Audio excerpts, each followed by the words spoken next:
Jambo SBR ngo ikomeje gahunda yayo yo kuganira ku mushinga w'itegeko ry'Ababiligi ku mahano yagwiriye u Rwanda.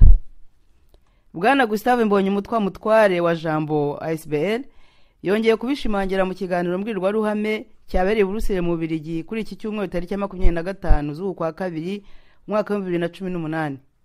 Habanje gusobanurwa impamvu Jambo SBR yahagaritse gahunda yo gukomeza gushaka gukorera ikiganiro mu nteko ishinga amategeko y'Ababiligi. Ikiganiro ngo kirebana n'umushinga w'itegeko rihana abapfobya jenoside yakorewe abatutsi mu Rwanda. Inama yari iteganijwe ku ya mbere z'ukwa gatatu y'umwaka wa 2018. Jambo yahisemo kubihagarika kugira ngo abakurikiye uko byagenze nabo babanze basobanukirwe, ngo kuko kutaba kwayo byatewe nuko abadepite babiri bari bemeye kwishingira ibyo biganiro bifuje kutabikomeza. Jambo ikavuga ko nubwo yashoboraga kubona abandi badepite basimbura babiri bahisemo kuzayifatira umwanya uhagije, dore ko ngo yanabimenyeshejwe hasigaye igihe gito ngo iyo tariki ya mbere z'ukwa gatatu igere. Nyuma y'ibyo bisobanuro abaje mu nama bahawe ijambo. Hibanzwe ku mpamvu bavuga ko zitumvikana muri iyo dosiye, bose basaba Jambo ko yakomeza ubwo bushakashatsi.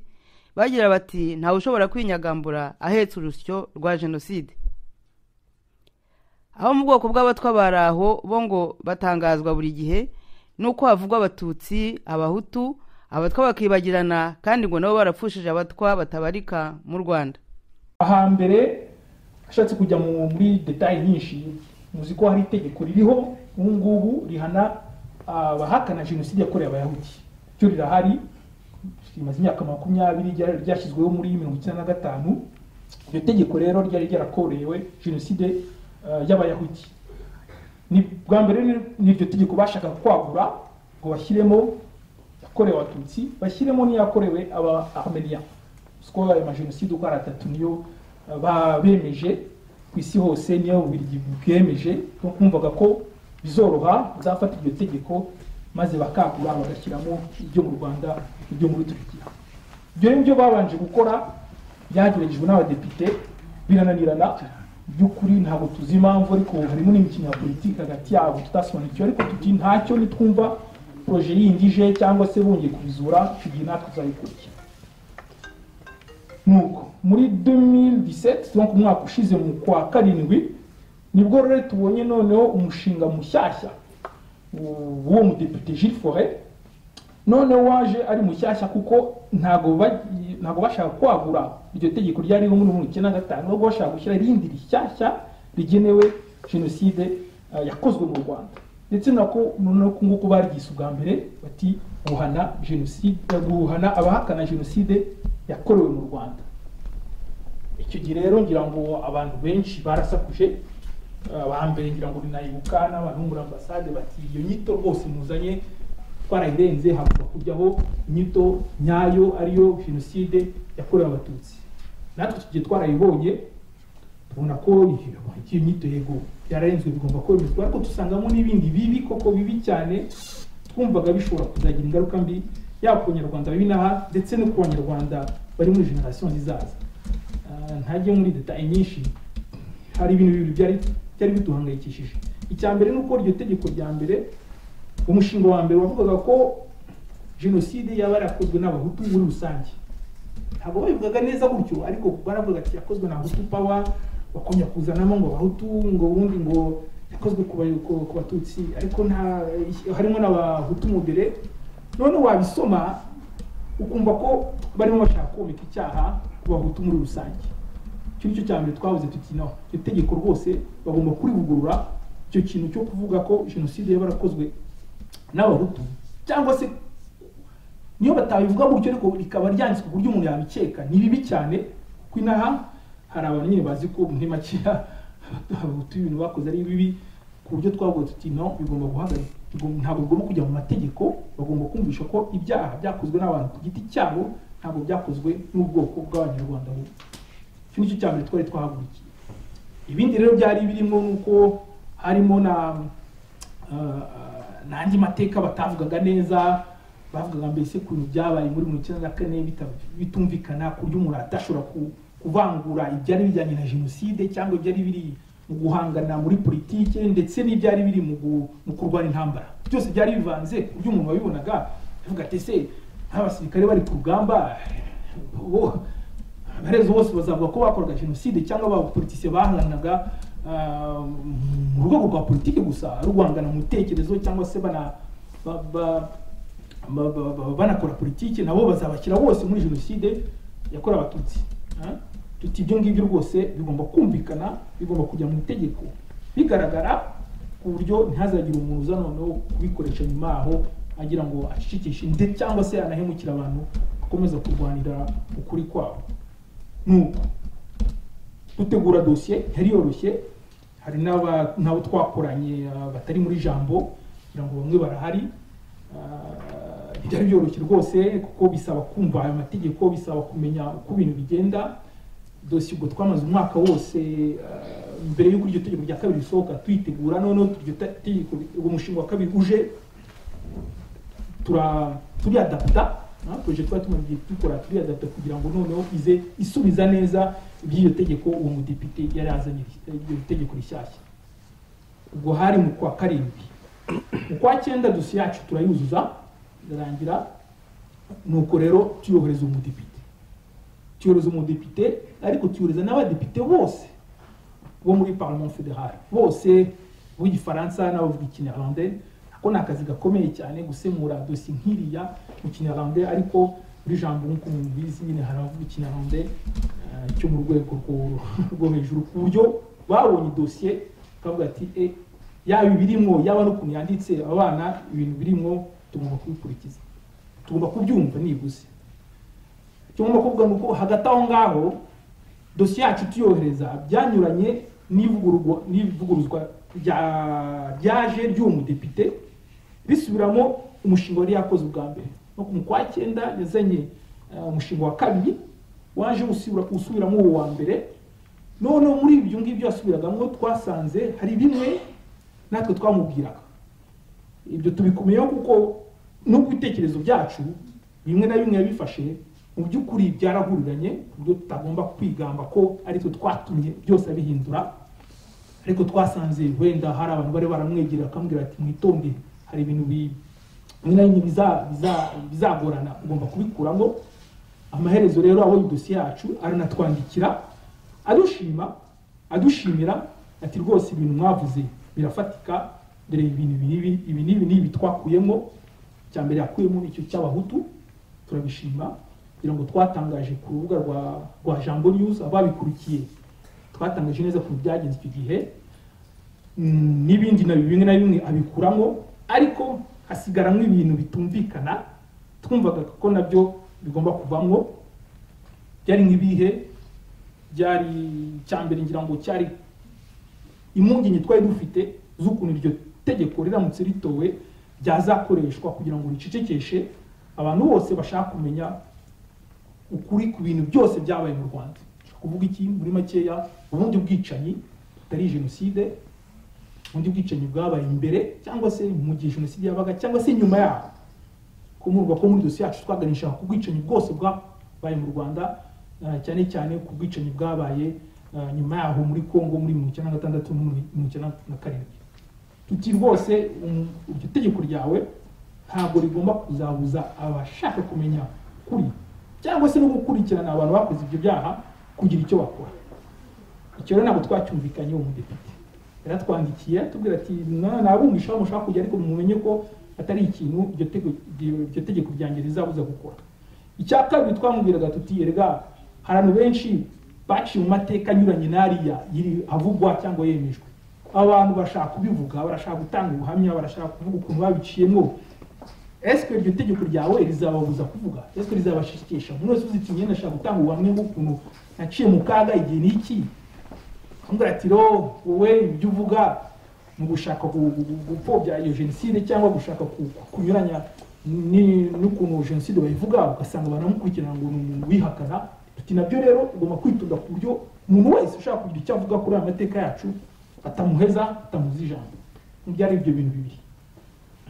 Cyambere ne pas entraver nyine la recherche de la vérité sur les crimes, cya kabiri la liberté d'expression.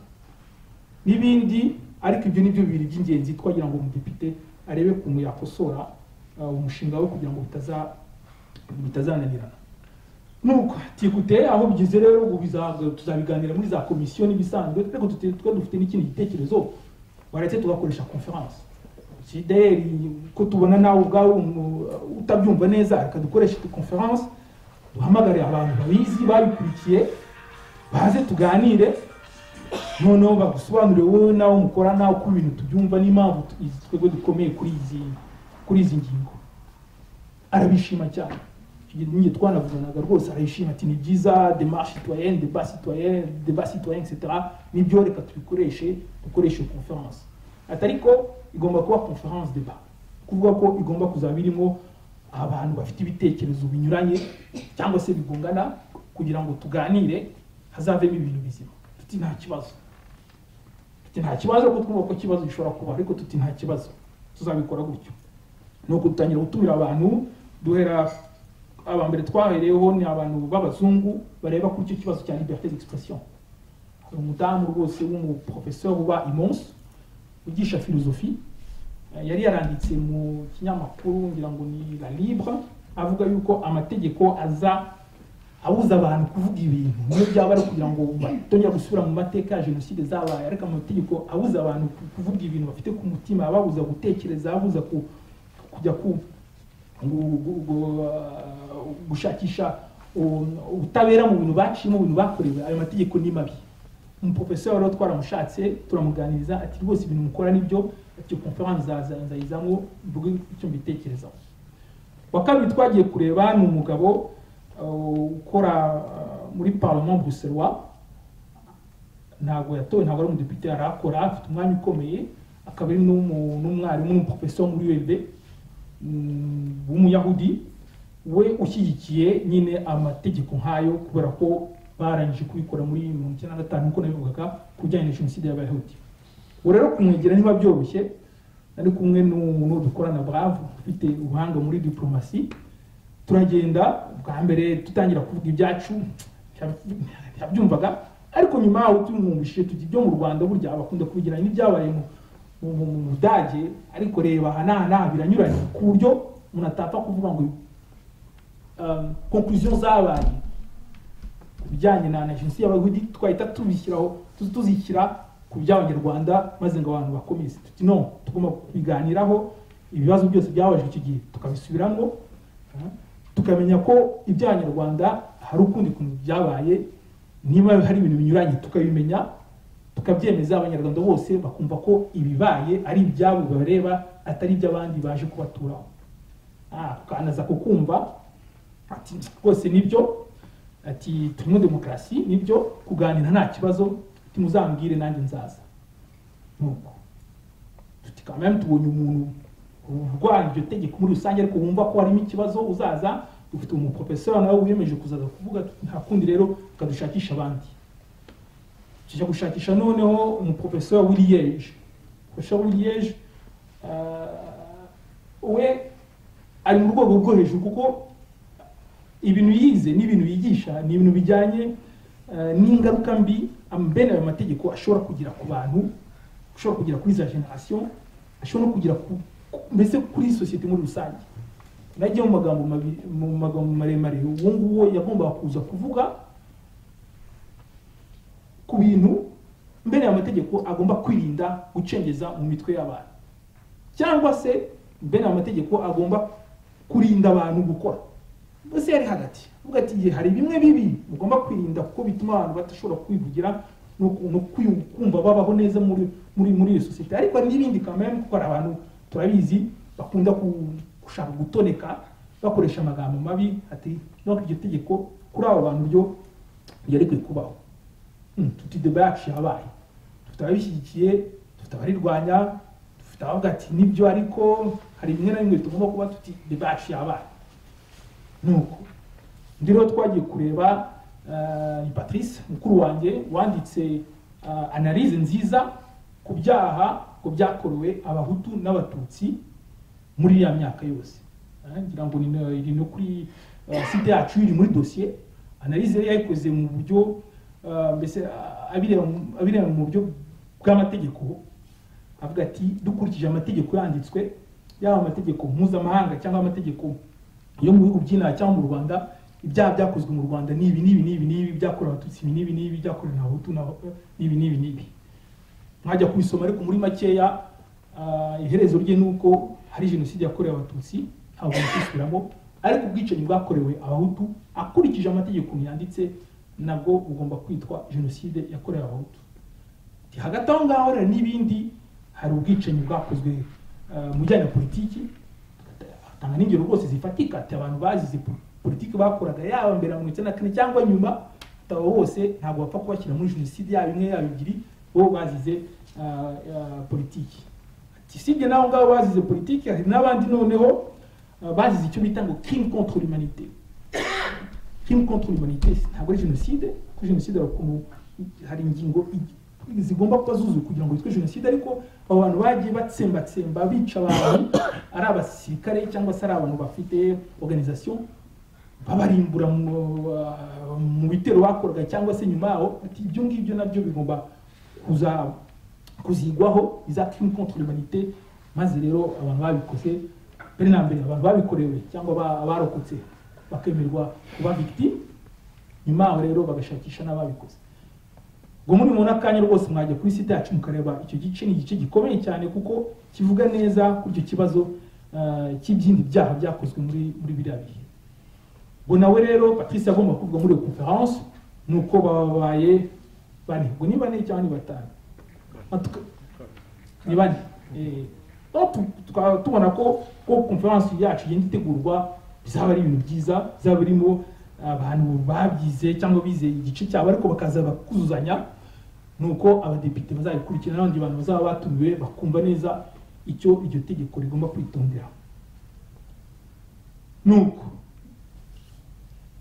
igihe rero kiba kirageze cyo kwibaza nimba abantu twatumiye buzuye, hagati aho twashize gutumira abandi bazungu, baba abafarama, baba abanyarwanda bakunda mbere amategeko yaba ku mateka yango cyangwa se yaba kuri ibyo bibazo bya demokarasi. Ariko tukibaza tuti quand même conference yacu ya mu député yatubwiye ko ari conference débat, igomba kubirimo abantu batavuga rumwe naho ngaho twahisemo muri makeya abantu bo mu Rwanda. Nuko tuti nta kundi rero, turi muri demokarasi, wenda bizakunda cyangwa bizanana, ariko nta kundi iyo débat nimba igomba kubirimo abantu bose tukamenya ko yabaye. Nuko rero twiyemeza gutumira abantu bane, twumvaga ko nibuze umwe aje muri abo ngabo bane yaza avuga ibyo mu Rwanda bakoze, kugira ngo tumenye nimba bifatika cyangwa se ari ibintu tugomba kwamagana. Dutumira ambasaderi w'u Rwanda, dutumira ministre w'ububanyi, dutumira secrétaire général wa CNLG, ngo murayizi abatayizi, ni Commission nationale pour la lutte contre le génocide mu Rwanda, mbese ni abantu bashinzwe kurwanya jenoside ku isi yose, ariko ko bayikora mu buryo bubogamye, nyuma kintu uko nabivuga. Noneho uwa kane twatumiye rero ni ministre w'ubutabera wo mu Rwanda. Twumvaga ko ari aho ngaho bashobora kuba bajyanye n'iyi projet, niyo batazi ubwabo bashobora kohereza intumwa ikaza ikavuga uko ibintu bihagaze. Ubwo rero twavuga tuti nitugira Imana ntibazasubiza, bazaceceka, maze tuti twaratumiye dukora ibyacu, ubundi basubize babyitaza bagatima ibintu byanyu n'ibyayo bigira ibitureba.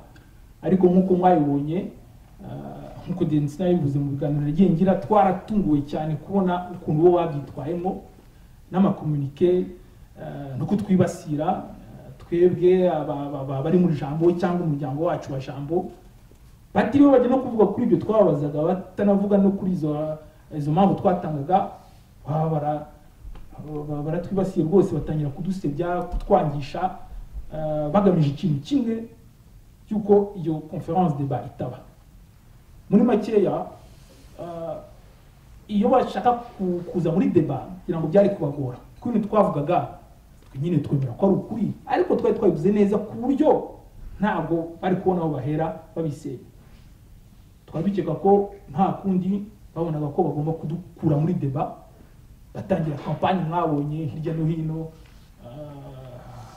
mbona ngo hirya no hino hose ahubwo kugira ngo nta nitabaye si byo mu banyarwanda turabimenyereye bijya abantu bakunda guterana amagambo bakagira gute ariko noneho biza kugira mu bazungu nyuma aho twaje kumva ko nyine byaciye mu buryo bwa mu rwego rwo hejuru kuko amaherezo abo badepite tuvuga bagize ngo bakabishingukamo nta yindi mpamvu yatumye babishingukamo nuko bumvise ko hashobora kuba ikibazo hagati y'u Rwanda n'Ububiligi cyangwa akabazo iyo conference iramutse ibaye.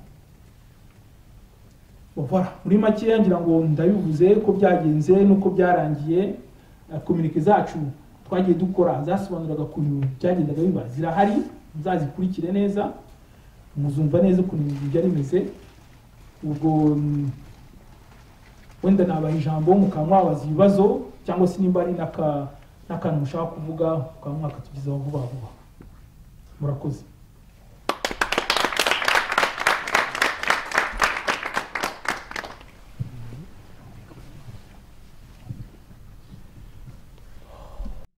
hari uwaba ufite ikibazo imara akantu kadasobanutse ntimunigane mu ijambo. Iby'uko iyi konferanse yahagaritswe byaratubabaje twese kuko kubera abo badepite babiri bashingutse mu mushinga nabwo kubera iyo presiyo. Ikibazo cyane ni uko hari abadepite bakunze kutwegera badusaba amajwi y'amatora yegereje. Ntabwo ngomba kuvuga amazina ariko hariho nabo twagiye dutora kandi nabo babizi ko tubaha amajwi. Nkaba rero ahubwo nagira ngo mbankuraje kugira ngo mushake abandi bapare cyane cyane muhereye kuri abo kuko communauté y'abanyarwanda bafite nationalité y'Ababiligi imaze kwiyongera. Ni ngombwa ko natwe tugira des vrais alliés muri abo badepite. Murakoze.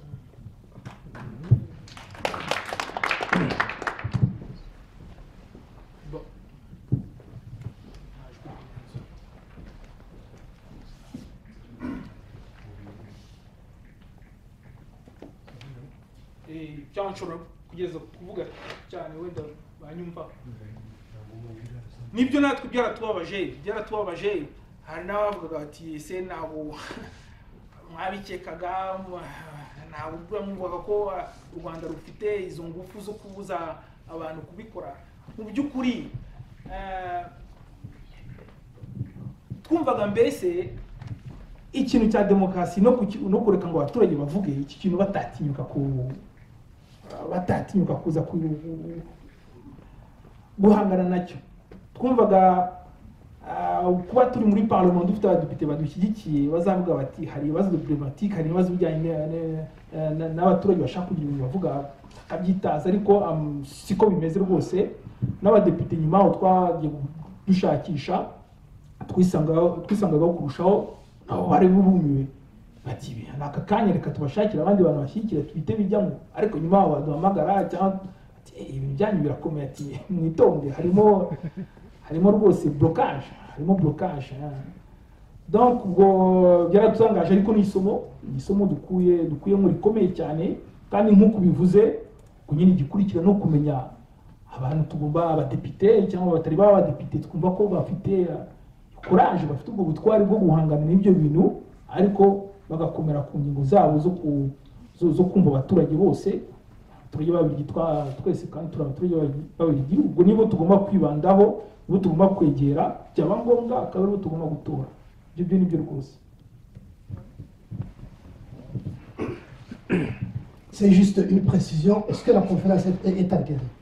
Ndashaka kuvuga c'est vrai ko ibera muri parlement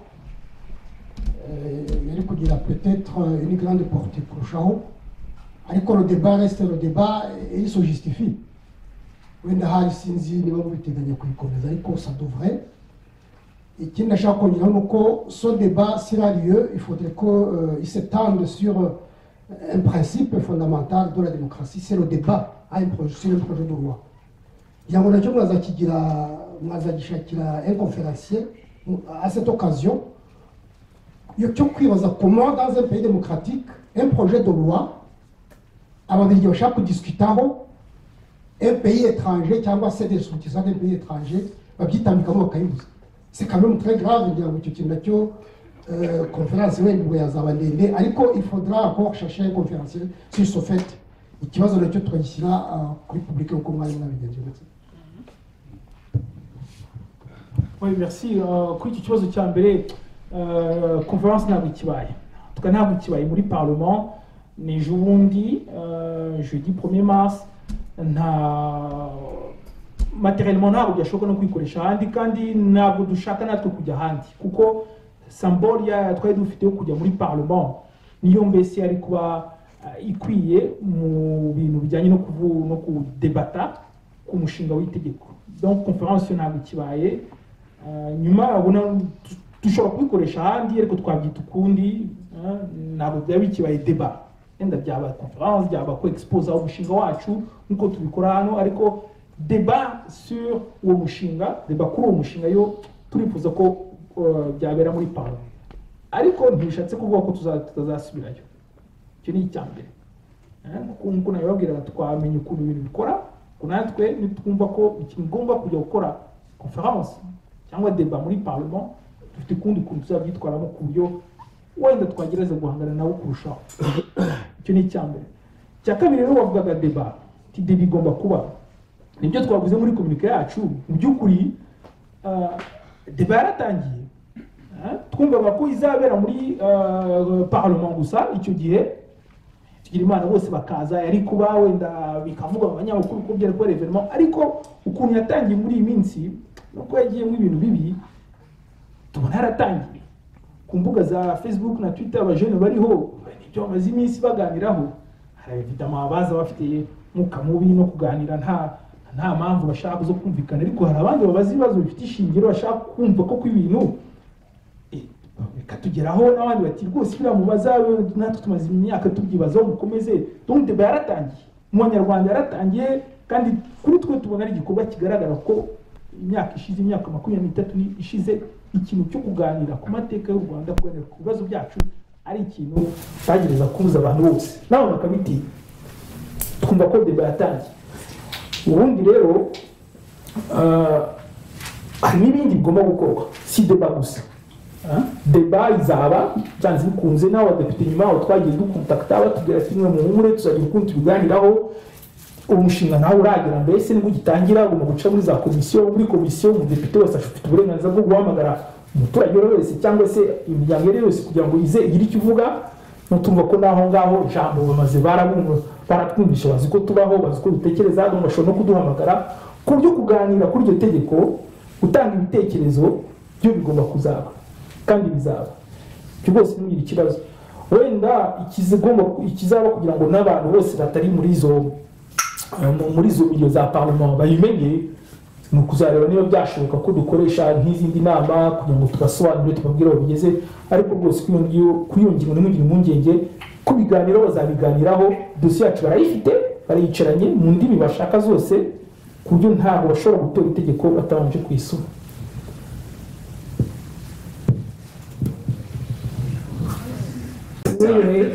Je ninze donc ntabwo nzi ibyavuzwe n'izindi n'ibyabajijwe, aho nyajya mumenye ku byerekeye bari abantu babateza urubwa, baduteza urubwa ko nawe nyine nagiyemo malgré moi.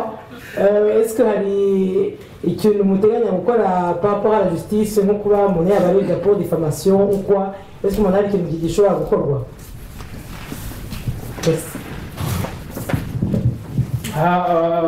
Oui, birahari ndetse twaranatangiye.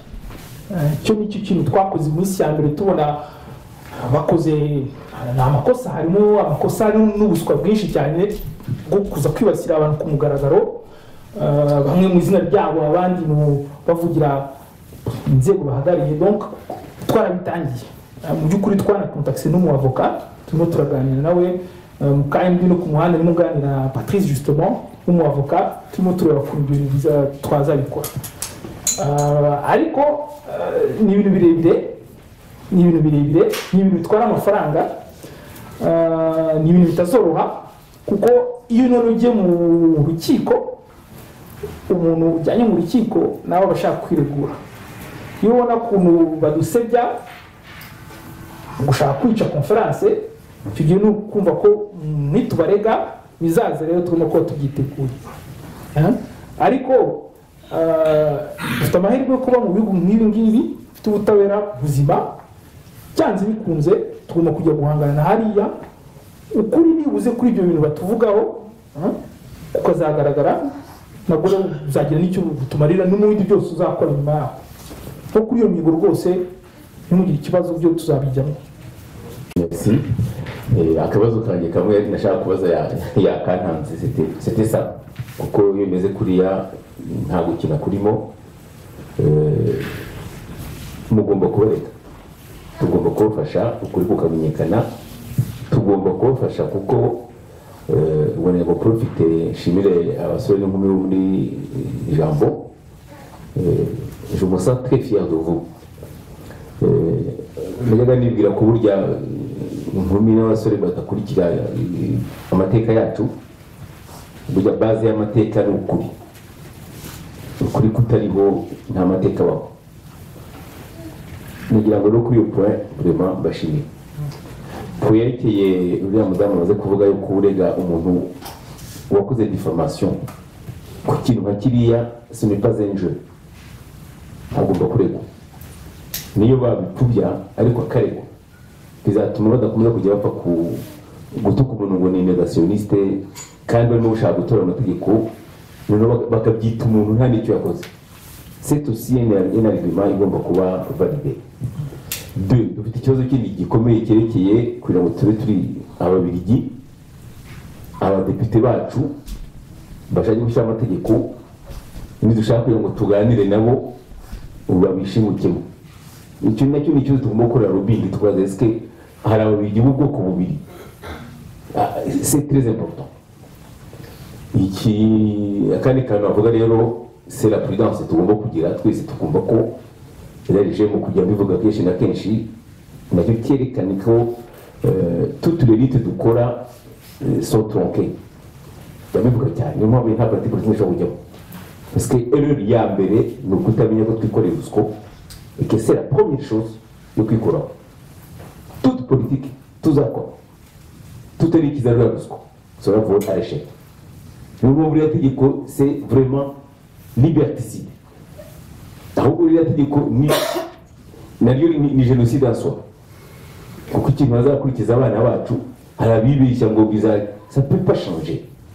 Si on devait faire une lutte yagombye kuba niyo twareyisusa kugira ngo ukuri kumenyekane ko ibintu twabayemo alors nkabasaba nk'abantu bari mu Rwanda bari mu butegetsi qui en savent quelque chose ils doivent nous léguer la vérité ntibashigikire kuko niba mara kuvaho bazadushyiraho ibintu tutazi ibyo aribyo.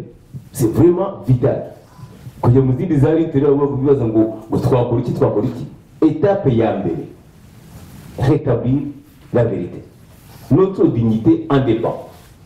Kwibira ngo uzakora politique bavuze génocide c'est ridicule. Voilà, les mieux dire en tout cas tenez bon. Uzibeshya ngira ngo ari ndirite ils se trompent vraiment de nom.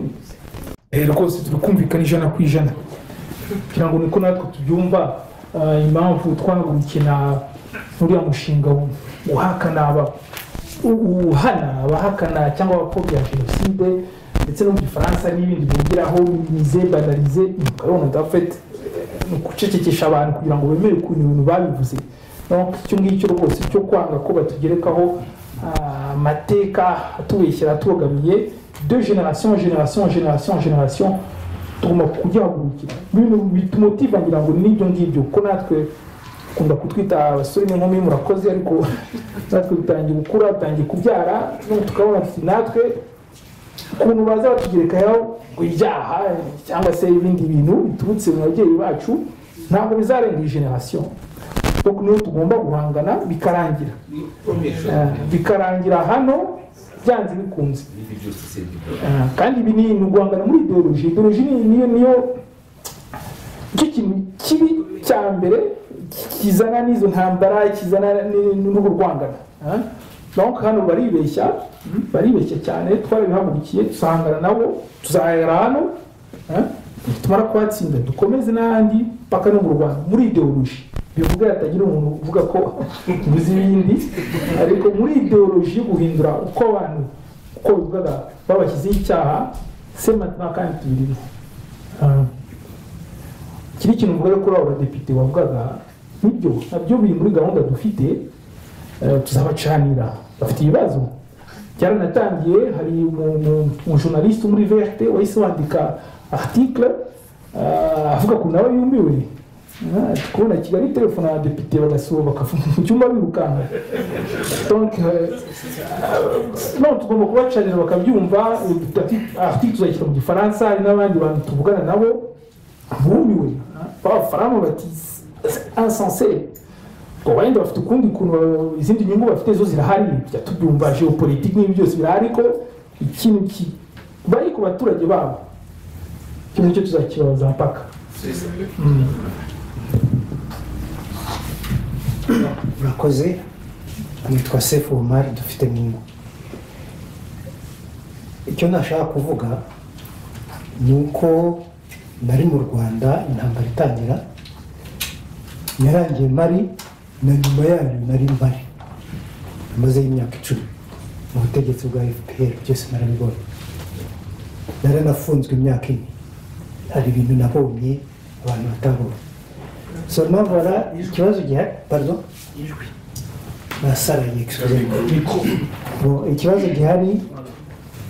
gihari gikomeye ni uko iyo umukozi wa Nations Unies akoze ikosa yatumwe na Nations Unies bamuhaye immunité imuprotege murengera araje akoze ikosa mu gihugu murimo ninde uzarikosora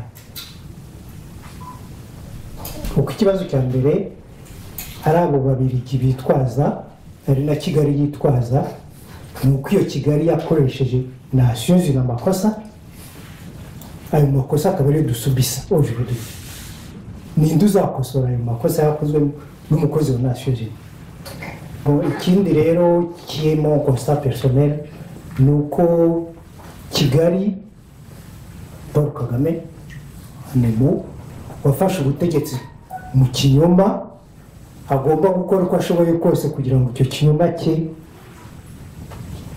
kizingatira giprotege niyo mpamvu yanga debiari yose murakoze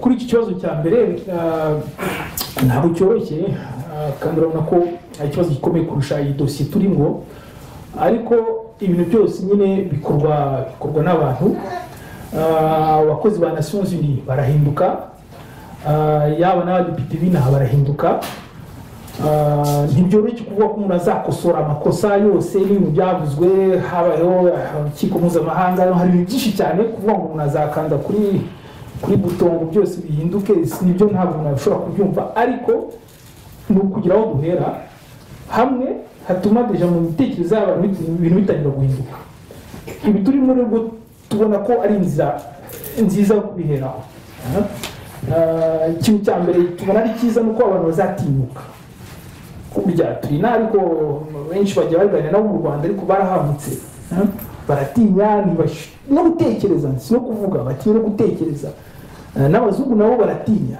urugero rw'abo badepite bwo gutinya quand même c'est incroyable donc ibi dukora byo kuvuga byo kudemontra byo kwerekana ibintu yaba jambo yaba n'andi maparti bizatuma n'abantu bumva ko hari ibintu bifatika baheraho ubwo bwoba bakaburengaho bagatangira kubaza ibibazo bizima nyuma yabo bagatangira no gukora ibikorwa bizima mu buryo bwo guhangana mu bitekerezo niyo nzira tubona ishobora kwihuta ku buryo ubutegetsi bwihuse abantu bashobora guhita bahindura imyitwarire cyangwa se bigafata igihe ariko ntabwo dushobora kwiheba twumva ko ari inzira ishoboka naho ubundi rero ku byerekeye Paul Kagame wafashe ubutegetsi ku kinyoma ni birebire twese turabizi nawe arabizi ariko ni intambara mbese ijambo ntabwo twatangira kujya mu guhangana kuri urwo rugamba tugomba gutegura mbere na mbere ko abanyamuryango cyangwa se abandi bajene barebera jambo bakurikiza icyo twiyemeje twita mu gifaransa être maître de son destin. Twumva ko mbere na mbere umuntu agomba kubanza kumva ko ahagaze, ko afite imbaraga zo kugira ngo kwihitiramo cyangwa se gushaka uko abana n'abantu cyangwa n'ukuntu we ubwe agomba kwitwara muri sosiyete. Iyo niyo kumva turiho, niyo nivo turiho. Nyuma yaho rero ibizavamo abantu batangiye kumva ko bafite izo mbaraga, bafite ukuri, bafite uburenganzira, byose byashoboka. Ariko twebwe naho ngaho duhera. Merci. Ntabwo ari ikibazo komitere, nuko zimwe nakurikiye deba zabaye sur les réseaux sociaux, kugira ngo nshimire abakoze izo deba namwe mwese mu ijambo, uburyo nabonye mwabyitwayemo, kubera ko bari abantu icyo bari bashaka c'est toujours ils ont fonctionné toujours comme ça, la provocation rero des fois ituma umuntu asubiza de manière brutale, bigatuma n'igisubizo cye kitumvikana.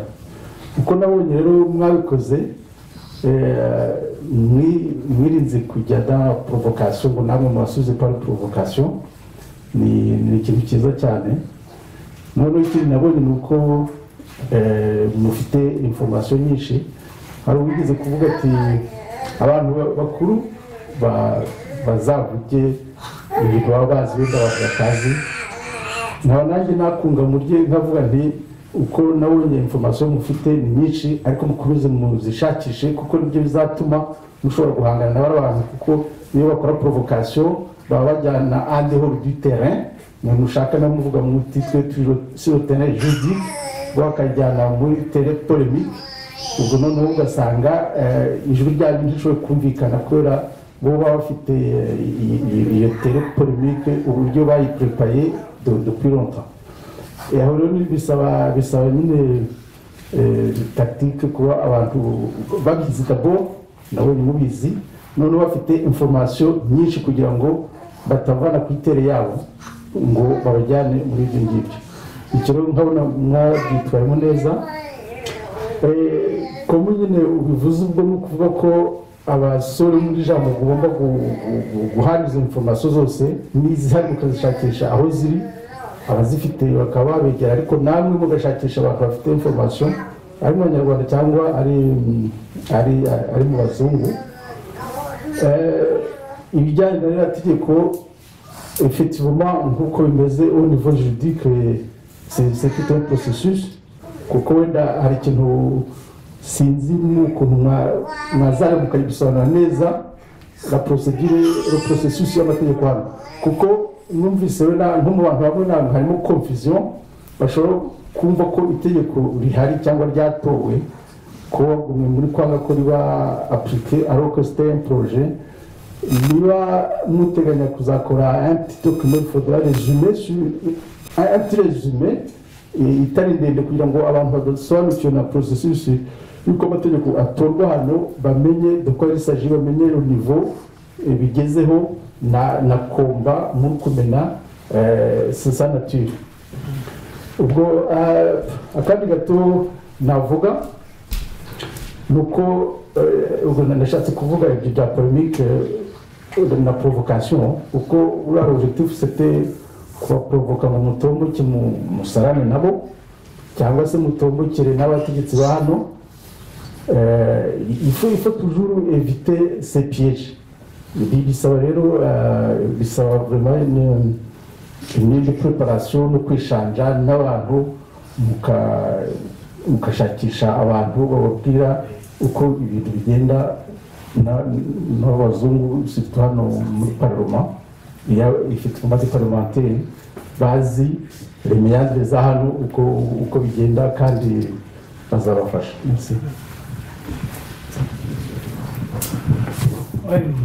Ni inama rwose nziza tugiriye. Icyambere ni kuri iyo communication wavugaga muri rusange, ntibyoroshye cyane, kuko guhangana n'abantu badafite isoni muri makeya ntibyoroshye. ariko dutangiye kumenyera.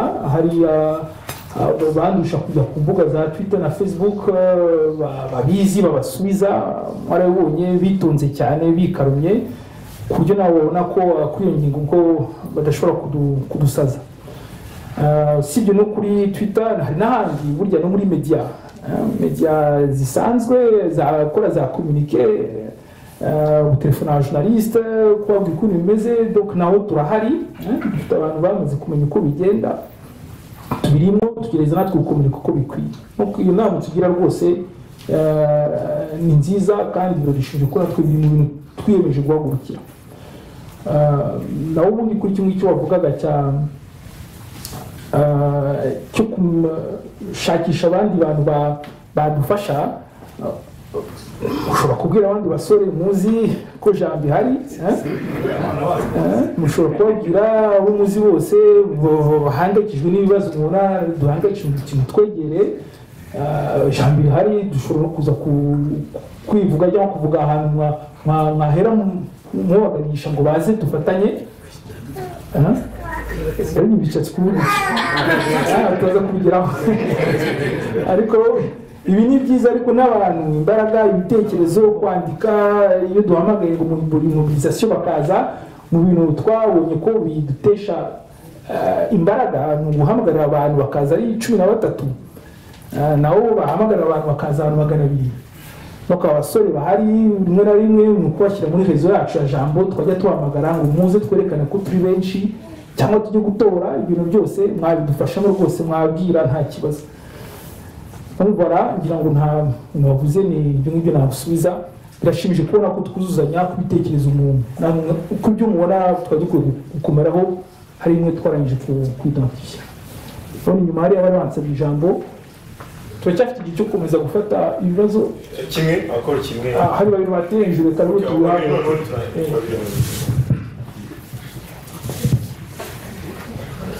Ndagira ngo mbashimire abantu bo muri association Jambo. Mu by'ukuri ngewe kugeza ubu ndabona nkuko mwabyanditse kuri site yanyu, icyo mwakigezeho yenda bitanyuze mu nzira mwari mwarateganyije, ariko iyi ntwaro mufite ni izo gutuma haba deba, nta zindi ntwaro mufite mwakoresha. Kuba rero hari tentative zabaye zikaresisa zo kuburizamo conference dans sa forme initiale, ntabwo ari ukuburizamo deba irimo irakorwa. Reka zuma ko ubu ngubu ntabwo hakiriho uburyo bwo gupfukirana abantu ngo bananirwe kuvuga icyo batekereza, hari uburyo bwinshi cyane. Icyo ngicyo rero tukishimire kugira ngo dushobore kugira imbaraga zo gukomeza urugamba rwa demokarasi. Icyo cya demokarasi justement numva aricyo twakomeza kwibandaho, cyangwa se mwakomeza kwibandaho muri Jambo, kubera ko ni inzira abadashoboye demokarasi batinya, niyo mpamvu baburijemo deba. Aho ngaho rero niho tugomba kwibanda kugira ngo ariho natwe tubatsindira. Kandi ikindi ni ugukomeza kuzirikana ko ibi byose tubikora nk'abaturage b'Ababiligi, kuko niho turi hano, abenshi dufite ubwenegihugu bw'Ababiligi. Babivuze, dutora abadepite, ntabwo tugomba kubatora ari formalite, tugomba kubatora tubaha na mission, tubabwira ibitekerezo byacu. Ntabwo rero nyuma y'amatora tugomba kubibabwira gusa, ahubwo na mbere y'amatora tugomba kubibabwira. Akaba ariyo mpamvu numva dukwiye kwitabira ibiganiro nk'ibi ngibi, la mobilisation. Nta rundi rurimi umudepite yumva uretse urwa mobilisation. Icyo wamubwira cyose, niba muje muri babiri akasanga turi batanu muri sale, azavuga ati mufite ibitekerezo byiza, ariko nshobora kutirirwa mbyitaho, ntabwo bizambuza gutorwa. Ariko muramutse mukoresheje inama mugahamagaza abadepite kugira ngo tubabwire icyo dutekereza, baza bagasanga sale yuzuye harimo abantu 1000 cyangwa se 500, ubwabyo birahagije kugira ngo umudepite avuga ati mumbabarire mumbwire icyo mutekereza kugira ngo nanjye nzabone uko ntwara ubutumwa bwanyu. Dore nkumva inshingano ntabwo ari ya Jambo gusa, ni yacu twese kugira ngo niba hari indi mobilisation igomba gukorwa tugomba gutanga ubutumwa tubutange ku mugaragaro kandi bigaragara ko abantu ubwo butumwa atari ubutumwa bw'abantu babiri gusa atari ubwa komite ya jambo ahubwo ko ari tuti ni communauté yifuza ko ukuri kudapfukiranwa ko uburenganzira bwo kugira ngo tuvuge icyo dutekereza budashobora gupfukiranwa hano mu Bubiligi kuko benshi mbere yuko tuba Ababiligi twabaye impunzi ntabwo rero twaba twarahunze igihugu kitubuza uburenganzira bwo kuvuga icyo dushaka ngo twemere ko hano noneho ubwo burenganzira bwacu tubuvutswa nibura tutabanje kugira icyo tubivugaho tubitekerezaho yewe nicyo ngicyo rero ngira ngo mbashimire ko le combat que vous menez nous devons continuer à vous soutenir ariko tukimobiliza numvise umukamero navuga ngo on ne rase pas la tête d'un absent donc igihe cyose tudahari tutagaragara nta muntu uzemera ko duhari ko turi benshi kandi kuko turahari ariko ifo ko tugaragara iyo ntwaro dufite nta yindi niba hari izindi ntwaro dufite aha ngaha mwazimbwira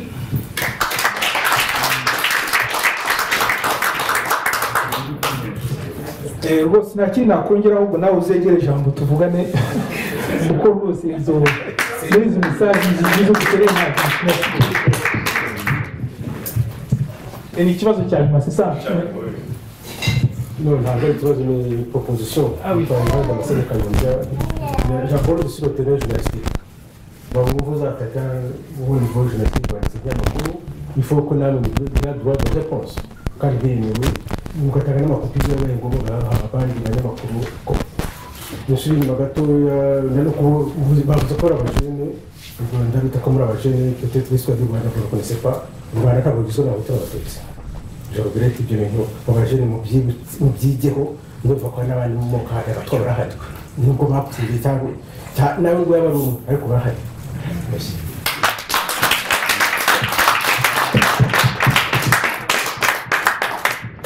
merci beaucoup. Oui, tu as journaliste, tu as droit de réponse. Oui, tout le monde. Tu vois, donc on a un chat qui va signer. Besen Haborina ni nyamakuru bifatika. Les machines nyamakuru bya urebye. Na nyamakuru bizima tushobora kugira droit de réponse. Ngira ngo ikintu gusa cyanditse ni la libre. Libre no bakoza un article. N'uburyo babivuze ngo bavuze ibintu byacu. Tukibona article twaje gutera hejuru ngo droit de réponse ariko twarabisomye dusanga umujournaliste yashyizemo ingingo zacu zari muri dossier et c'est ça le plus important naho kubera ayo masite yandiyo nibyo no gushaka ko tubasubiza ko malheureusement bigenda bicengera mu bandi bantu cyane cyane abana b'u Rwanda bagakeka ko ibyo batuvuze ari byo no byo koko tugomba kureba ko tubikosora naho ubundi kubyindi bivuze n'ibyo rwose dukunda kuvuga abahutu n'abatutsi ariko twese Nyarwanda abahutu abatutsi n'abatwa bose n'abandi abakozi Gustave mumwe amashyi tugiye gukomeza ibiganiro duha ijambo Placide Kayumba wahoze ari perezida wa Jambo SDL akaba un des membres fondateurs de l'association kugira ngo atumiriwe muri make les fondements de l'association azitwibutse kuko mu minsi ishize hari abashatse guharabika association yacu bayita l'association négationniste ngo bita certains membres ngo enfants des nazis ariko bakibagiza ko tumaze imyaka irenga 10 duharanira les victimes de toutes les tragédies qui ont touché la région des Grands Lacs. Donc Placide Kayumba ijambo ni ryawe wenda na profite ukatubwira nk'umuntu wabaye attaqué dernièrement personnellement wowe n'umuryango wawe comment est-ce que tu l'as pris et puis surtout comment tu as fait pour surpasser cette épreuve. Merci. Murakoze Brian. Bon, mu kanya ngeze hano hari uwambaje ati Kayumba ati uraho ndaho ati sura uracyahagaze ndacyahagaze ati ubwo se bumva bimeze bite n'ejo bundi nari mpagaze Butare none ubu mpagaze Bwuma ibyo numva sinatinda kwiza atake bagiye badukorera personnel parce que si ubwa mbere babikoze d'ailleurs ubwa mbere babikora c'était beaucoup plus violent babikoze turi muri cadre ya Mpore icyo gihe sinshobora kubabeshya birahungabanya suti ari ubwa mbere ntubuze ikintu uri busubize nabo mu muryango wawe cyangwa se bawuri hafi inshuti ntuzi ukuntu babifata ni nabo ubundi burya ni nabo ugomba guheraho ubasobanurira ibyo urimo kubera ko hari ubwo bwa mbere bitangira hari mushiki wa rwanda yarambwira ati se burya ati association yanyu ihakana jenoside nababwira ati ariko se ntundebe mu maso ko tuziranye twakuranye twariranywe ubwo urumva koko ntabwo muri association nk'iyo ngiyo no ubwo mwumva ko rero tugomba kugira igihe cyo gusobanurira abandi gusa rero ntatinze kuri ibyo ndumva ikiri important ni ukuvuga amavu n'amavuko ya jambo kugira ngo abantu batajya babibeshyaho na bravo arabaje ati unatubwira impamvu uko mbese ibyo wabisiripashije ukuntu uriho ubu ngubu ndakeka ko ariho bihera la puissance d'un engagement total et sincère niyo ituma umuntu agenda yemye buri gihe kubera ko ibyo bakuvugaho ibyo ari byo byose uba uzi neza impamvu wahagurutse ukiyemeza urugamba uriho muri 2006 nibeshya ba Natasha nabo ba Brave b'abamambre fondateur n'abandi bicaranye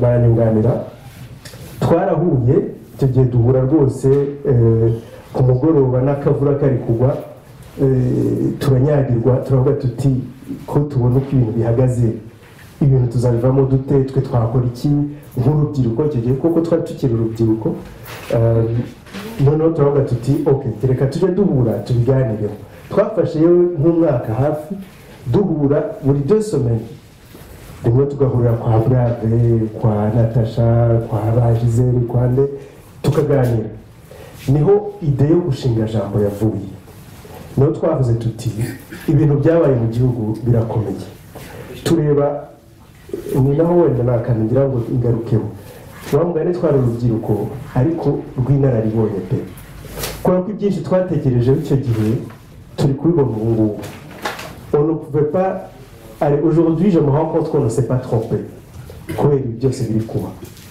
ubwo rero twamaze igihe tubitekereza tugize turavuga tuti reka dukora association tuyishakira izina turebe ukuntu dushyiraho des cadres zizatuma natwe ubwacu tutaba corrompu ngo tusange tuguye mu mirwano tutazi turwanira ibintu bitajyanye n'icyaduhagurukije niko twahisemo izina jambo mu giswahili rivuga ati jambo ni bonjour kubera iki twarihisemo nuko iyo bonjour twashaka kuvuga ko twebwe tuzaba abantu ouvert ku bantu abo aribo bose ku bitekerezo ibyo ari byo byose rikaba n'ijambo rero mu kinyarwanda ijambo ni engagement iyo umuntu akubwiye ijambo yaguhaye ijambo rye riba ari iryo turavuga tuti nous sommes engagés icyo gihe twari 13 hari abagezeho bajya mu buzima bwabo busanzwe malheureusement hari no mu witabye Imana turavuga tuti ibi dutangiye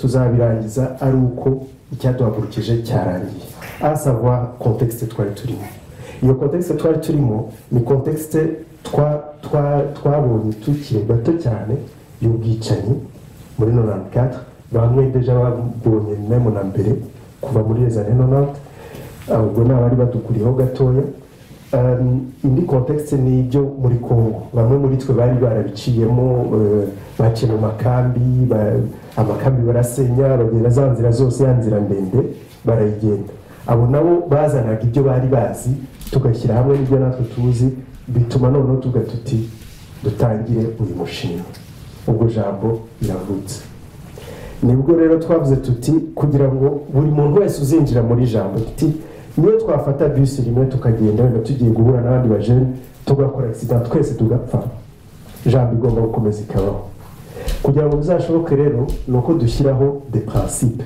des valeurs izagenderaho bikaba ari byo bizasigara jambo ntiba abantu ahubwo ibe izo valeurs izo principes ni nako twahisemo kuvuga ati soyons maîtres de notre destin kikaba aricyo kintu cya mbere duheraho twagiye dushyiraho n'andi maprincipe nka objectivité ko objectif ntuvuge ngo hari abajya bavuga ngo neutralité la neutralité profite toujours à l'oppresseur niko bavuga ariko ni ubonye un fait c'est un fait nuko bimeze ntabwo discutable dushyiramo ibyo bya ouverture dushyiramo la cohérence kugira ngo izo valeur twihaye ntizibe izo mu mpapuro gusa cyangwa izo muri jambo gusa ariko no mu buzima bwacu tubaho hanze tuzikomeze zitugide tuzishyire mu bana bacu etc. ubwo rero ni ya sincérité navugaga na lucidité ari nayo yaje noneho kudefinisa amaproje twagiye dukora muri 2010 twakoze Jambo News nibwo twayitangiye icyo gihe twarebye turavuga tuti uko ibintu bihagaze uyu munsi amakuru yose twajya gushaka kubera ko murumva twari urubyiruko hari byinshi tutari tuzi twajya gushakisha ibyo tubonye ugasanga akenshi bitandukanye n'ibyo twe twiboneye n'amaso yacu nubwo twa tukiri bato ariko n'ibyo twabonye rero turavuga tuti iyo phrase mu mbare mu nyibutse n'imyibagirwa posons des bonnes questions aux bonnes personnes. Je pense que niba hari abaje muri conference yacu ya mbere yabereye hariya Matu iyo phrase niyo twahereyeho kugira ngo noneho dushobore no kugabana n'abandi kubisangiza n'abandi turavuga tuti tugomba kugira ahantu twandika amakuru ibyo bibazo tubajije tukabisangiza abandi niko Jambo News yatangiye kugira ngo ibe urubuga rw'abantu badafite aho bavugira kandi ivuga les faits uko yazibonye nta gutinya mbese dans la même idée de soyons maîtres de notre destin. Ibyo ntibyatinze twaje kubona ko FPR yari yakoze iriya ntambara muri Congo imaze kwica abantu imbere y'amakamera abantu bose babizi n'amaorganisme akajyayo bagiye ati tuvuye mu muriro utazima ariko bagaruka ntihagire igikorwa impunzi ziricwa abantu babizi na HCR ikajya ivuga iti twabonye abandi ijana hari ugacya nabo babishe donc izo preuve zose zari zihari abantu baricwa imbere y'amaso y'isi yose baricwa baramarwa abantu bose babizi ubwo rero twavuze tuti ni iki twakora kugira ngo abo bantu batazibagirana ariko rero nanone twabivugaho ugasanga mu mitima y'abantu bari bafite umujinya pe bari bafite umujinya no kubera kutavuga uwo mujinya ukabona ko ushobora kuvamo urwangano ukabyara n'ibindi byinshi bibi turavuga tuti nidukora ikintu tugatanga cadre y'ahantu abantu bahurira bakavuga akababaro kabo tugomba gukora ku buryo buri muntu wese ashobora kumva akababaro kundi kugira ngo nawe bimwubake ashobore kwiyubaka ari dans la sérénité nta rwango rurimo yumve ko na wa wundi nawe ababaye ndabyibuka muri 2011 niba hari abakurikiye sinibuka ndumva aribwo wa mudamu wavuye mu Bwongereza akaza kuvuga akababaro ke c'est une rescapée du génocide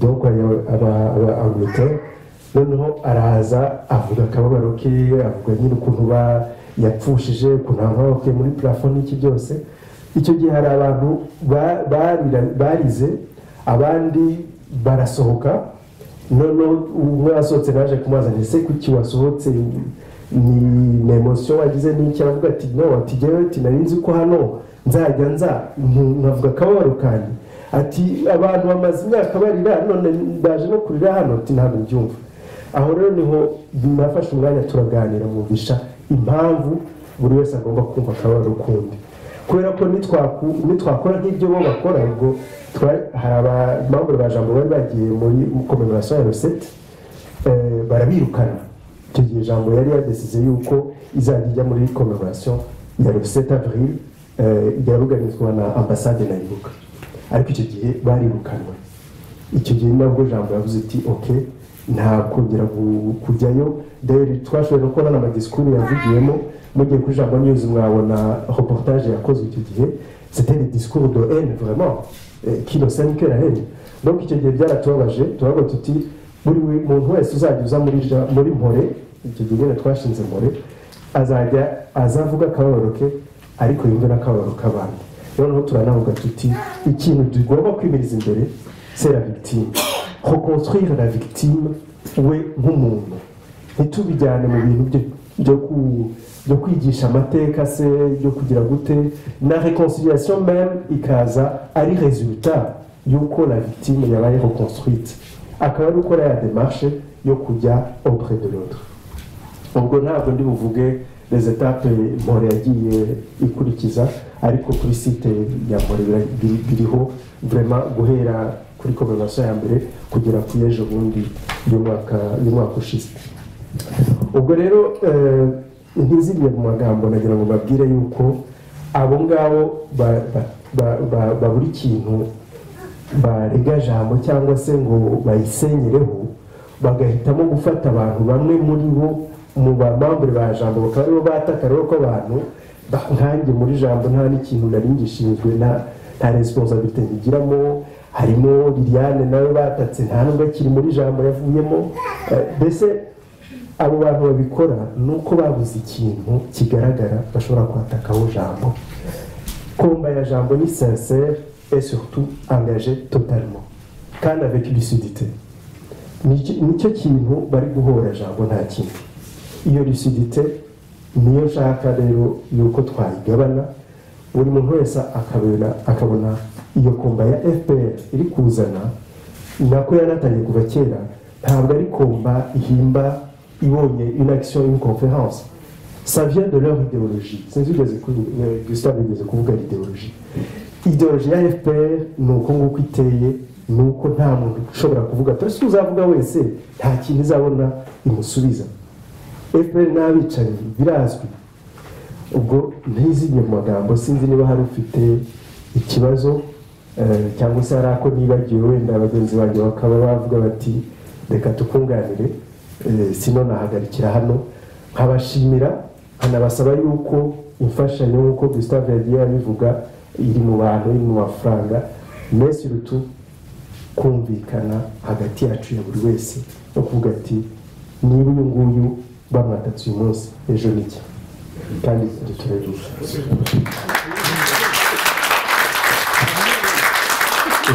Abakoze Placide wari uzite hari akabazo yaragira ngo la phrase être maître de son destin tuyivuze mu kinyarwanda c'est peut-être beaucoup plus fort kuko voilà pour que le message puisse être transmis tuvuga ngo amugane muri ndimi mu kinyarwanda. Je pense qu'on a déjà eu ce débat mais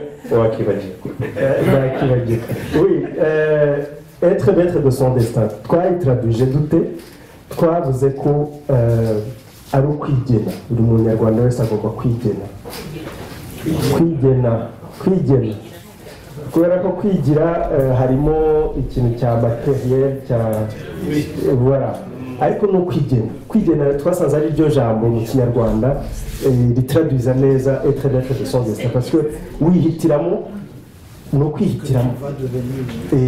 hari umukobwa wari uri kwataka cyane kuri Twitter ejo bundi muri biriya nyine, noneho yatesheje abantu umutwe cyane abatuka biteye ubwoba. noneho bamaze kurasa ziriya mpunzi z'abakongore ziriya barasheje ubundi ikiziba. uno muntu aramubaza ati se ati biriya byabaye byo urabivugaho iki? aravuga ati nimujye kureba ibyo polisi yavuze.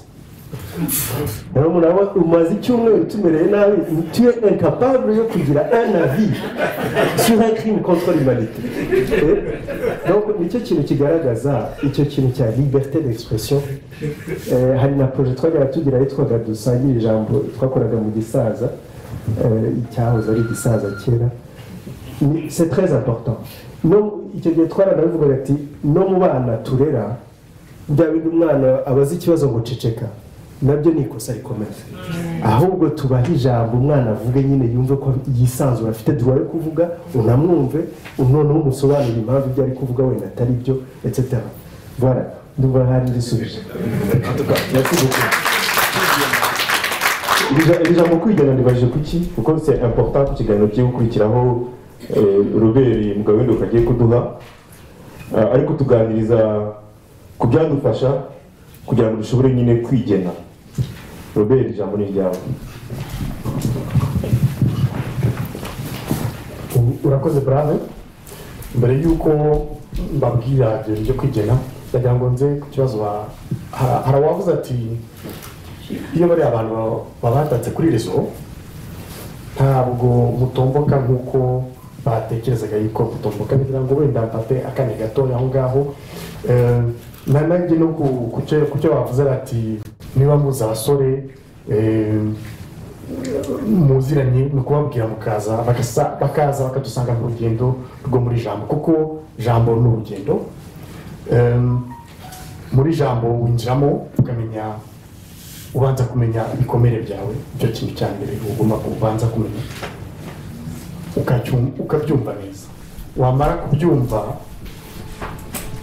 muri jambo bagufasha kumenya yuko n'abandi nabo bafite ibikomere nabyo ukabyumva neza ikindi bagufasha kumenya ni uko kugira ngo u Rwanda rw'ejo tuzarwubake turi nyabutatu nk'uko byavuzwe hakenewe yuko ako kababaro kawe ukavuga bakakumva kakumvwa n'undi nawe ukumva n'akandi noneho mugatekereza u Rwanda mushobora kurutekereza nk'inyabutatu icyo kintu nagira ngo yibandeho kuko nirwo rugendo umuntu uje muri jambo anyuramo kugira ngo yumve abone imbaraga zo guhangana n'abagutuka zo guhangana n'abashaka gukanda ahababaza no guhangana n'abagutera ubwoba aba mu muryango se b'abahandi se uri mu biki se nta vakansi ukunda ni ibintu bihari kandi bikomeye ariko mu by'ukuri iyo uri wakoze urugendo rwo muri jambo uba ufite imbaraga zihagije zo kugira ngo urenge ibyo bintu mu kwigena rero nk'uko mwabyumvishe dufite gahunda nyinshi zijyanye na bino nk'ubuno tugomba kujya kureba abo badepite abo baparlamenteri tuzabareba hari imanza tugomba gukora abantu bajya ku rubuga bagatuka abantu amagambo akomeye ni ibintu tutagomba kureka ni ibintu bitagomba kongera kugira ngo rero bitaba kugira ngo abo bantu bumve yuko badafite uburenganzira bwo guhonyora uko bishakiye ni ngombwa yuko haba imanza nabo bumva yuko bashobora kujya mu bibazo iyo bavuze ibintu bidafatitse iyo bavuze ibintu babeshya abantu ikindi kandi nshaka kwibandaho ni uko iri tegeko ritureba twese ntabwo ari ukuvuga ngo nibiza ejo nzicecekera bashobora no kugenda bakareba mu meyiro wanditse kera bakayigarura bakayitereka aho ngaho iri tegeko rirakomeye iri tegeko riratureba twese iri tegeko tugomba kurirebera hamwe kuko ribangamira kwigena bwacu rero jambo ikaba ibakeneye ari ukureba abo bajene ariko nanone nk'uko abavuze ati hari akandi gafashanyo nako gashobora kuboneka hari uwaba uzi umuntu wo muri jambo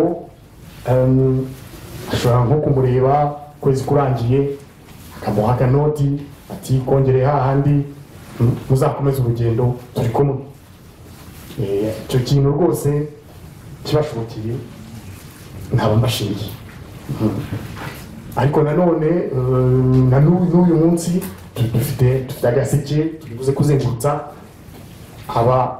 abari bafite wenda icyo bateganyije nabo bareba ukuntu bakora ku mufuka bakadufasha byadufasha cyane muri intambara turimo muri intambara tubakeneye mwese muri intambara twifuza yuko twese tuba turi hamwe murakoze cyane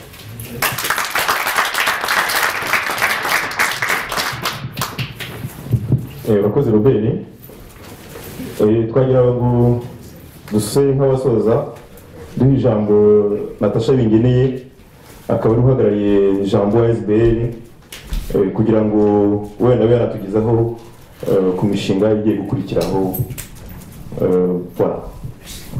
Merci Brave. Nk'uko bagenzi banjye bababwiye en long et en large gahunda irakomeje kandi dufite mbese ibintu byinshi twidentifiye bigiye kutwokupa mu minsi iri imbere ku bijyanye n'itegeko nk'uko Gustave yababwiye dufite gukomeza gukangurira abantu ce que ça signifie. Donc il y a un premier volet qui est de vulgariser faire comprendre aux gens ce qui est dans cette loi, ce qui est contenu dans cette loi.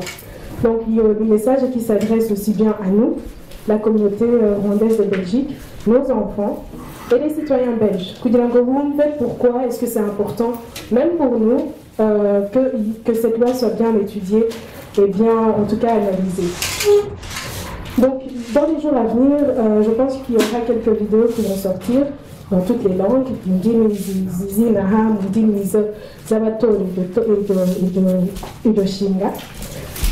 et donc, ils seront là pour continuer à expliquer.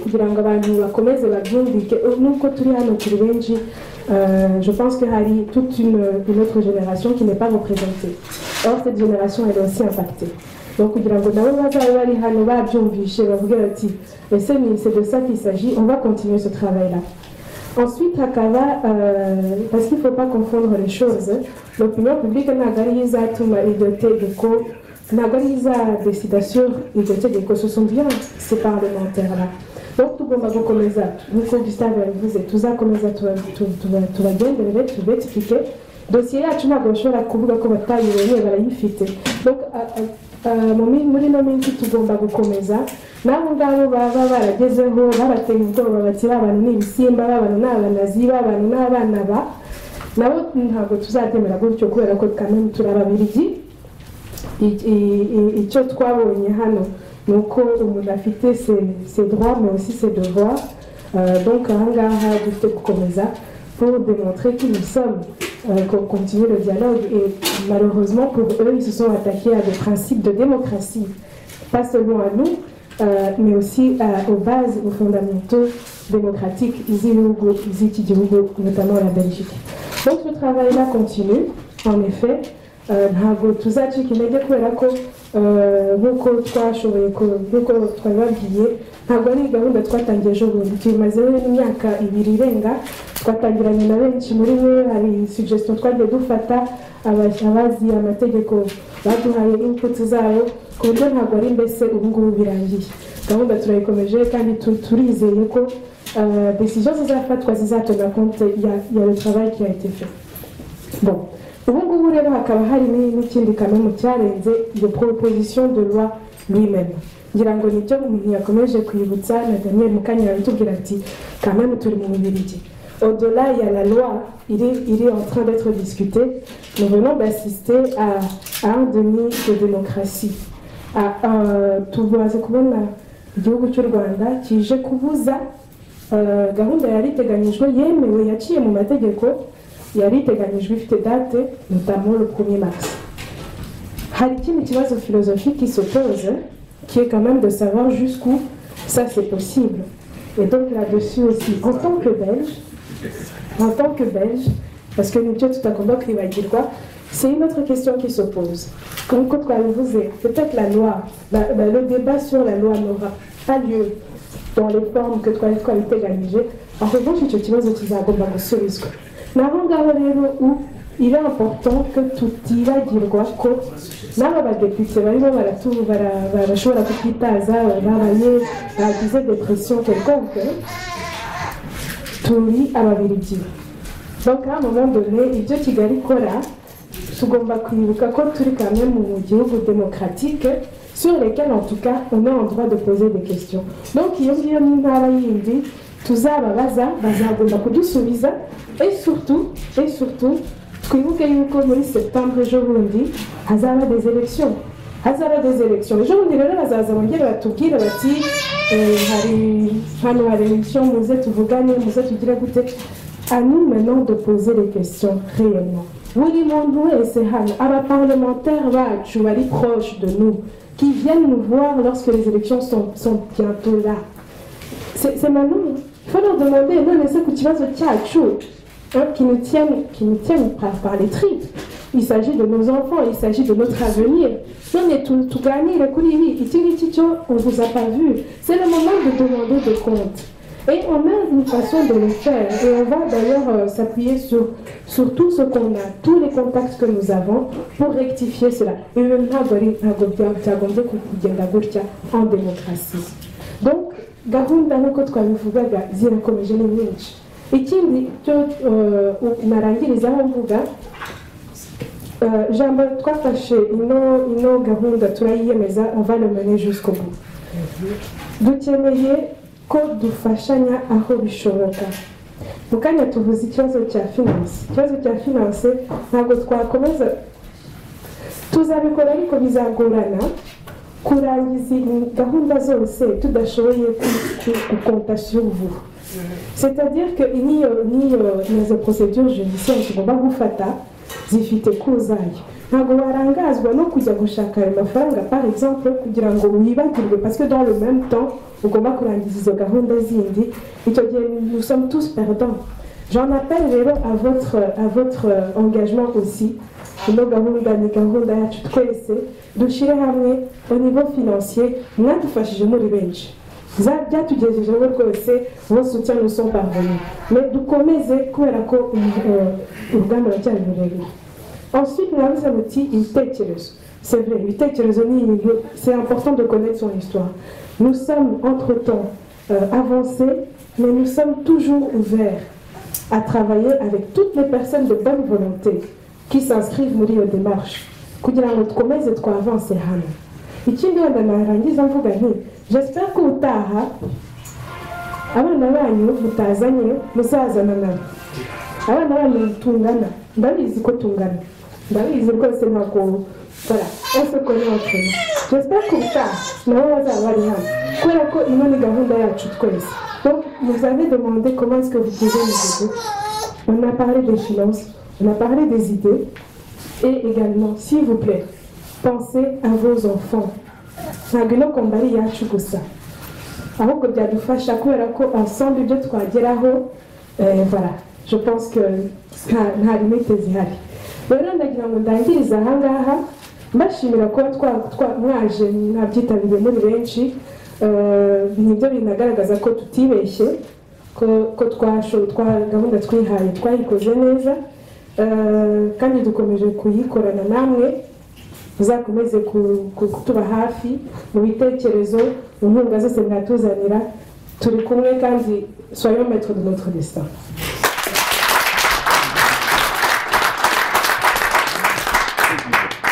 Urakoze Natasha. Wenda hari ikindi nagira ngo nongere ku byo bagenzi banjye bamaze kuvuga, nuko c'est vrai hanyuze des écrits twita abanegationiste zivuga ko ngo turi mu bapfobya tuhakana jenoside y'abatutsi, ariko nkaba ngira ngo hano nibutse ko tutategereje ko batwita abanegationiste kugira ngo duhanire abatutsi bapfiriye muri ya génocide. Depuis déjà 2012 tworganizaga déjà conférence igira ngo irebe ukuntu défendre la mémoire des victimes du génocide contre les Tutsis, et c'est depuis 2012. Mwabonye communiqué ya jambo ejo bundi ivuga iti le génocide des Tutsis est un fait établi. Donc ntabwo ari ibintu twategereje yuko batwataka ejo bundi kugira ngo tubivuge, tubiharanire, tunabihagarareho. Nagira ngo nongere mbashimire kuba mwaje kwifatanya natwe muri iyi après-midi.